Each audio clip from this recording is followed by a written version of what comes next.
Hey everyone, it's Movie Lover 120 here, and I'm here with a brand new series of reviews. And this is going to be for a whole Halloween horror movie review series, where I talk about a horror film that I particularly love.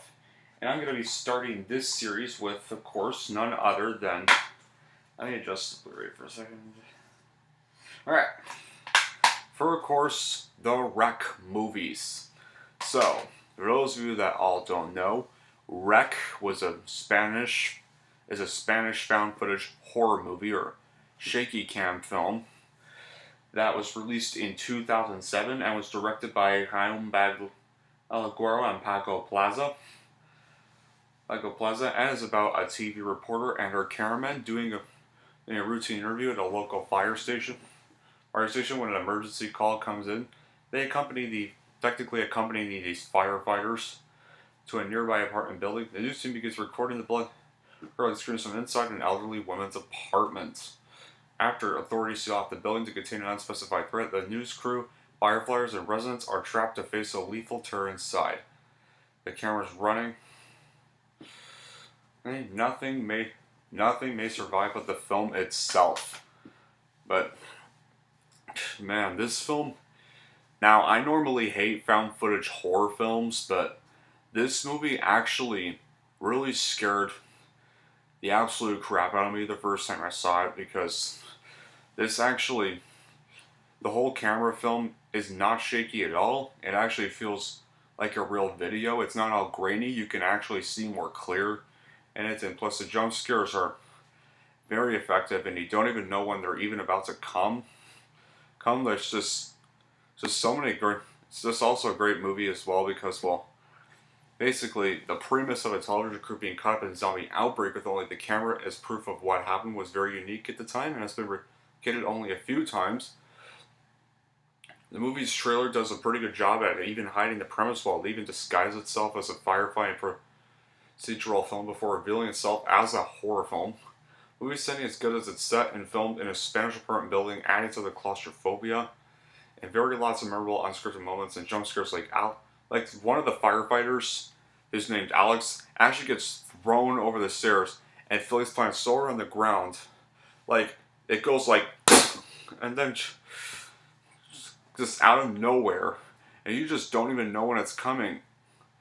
And Jennifer, like, suddenly, and there's another one memorable scare where this little girl named Jennifer actually spits infected blood on her mom's face, and then so starts going up the stairs. Like, it's a really great casting too. Like, they actually casted actual firefighters to play as these extra firefighters in an actual fire station, and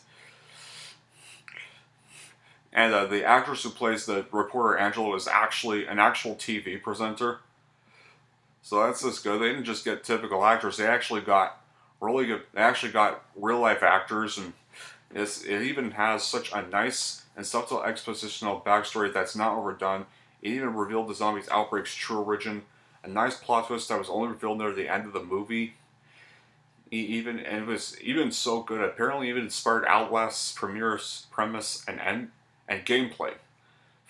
And it even has probably one of the scariest film endings too. Like, once they're like in this apartment, this infected Pablo, the cameraman, tries to film up the act to look for a way out. This infected boy just screeches at the camera and breaks the camera lights, and then soon Pablo has to resort to night vision. And then by the time he gets night vision on, there's already this infected man searching for the apartment, going just looking. They try to get by the zombie, but they ended up making this noise. The thing hears them, and it starts violently searching for the whole apartment. It eventually does find Pablo, and it straight up kills him. And then Angela just picks up the camera, and then she she finds the infected guy eating Pablo. The infected creature soon notices her too and chases after her, but then she trips over, and well, we all know, well, I think most of us pretty much know how the ending goes. I'm not going to spoil the rest of the ending right there, but I'm not going to spoil the last shot, but I would recommend you watch the film first before I reveal most of that stuff, but this is like such a very probably one of the scariest movies I've ever watched. It's easily the scariest 2000s horror movie I've ever watched, and the shame, like, if only more found footage films could try to be like this, maybe we'd actually have more good ones. Like, there's nothing wrong with films like The Blair Witch Project and Paranormal Activity. It's just that they just feel too shaky and all over the place. And yeah, I like how this one actually keeps the camera stable. The one doesn't shake it way too much. The camera only shakes when it needs to shake. But apparently, this movie was really successful that it spawned up to 3 sequels, which I will also be reviewing this week. It goes like, well, it goes like Rec 2, which is the only good sequel, and I will also be reviewing Rec 3 and Rec 4. Yeah, it's really gonna be fun.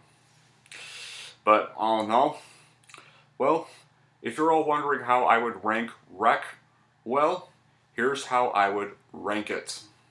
I'm going to give Rec, or Record, as I usually like to call it, a 9 out of 10. Guys, thank you all for watching.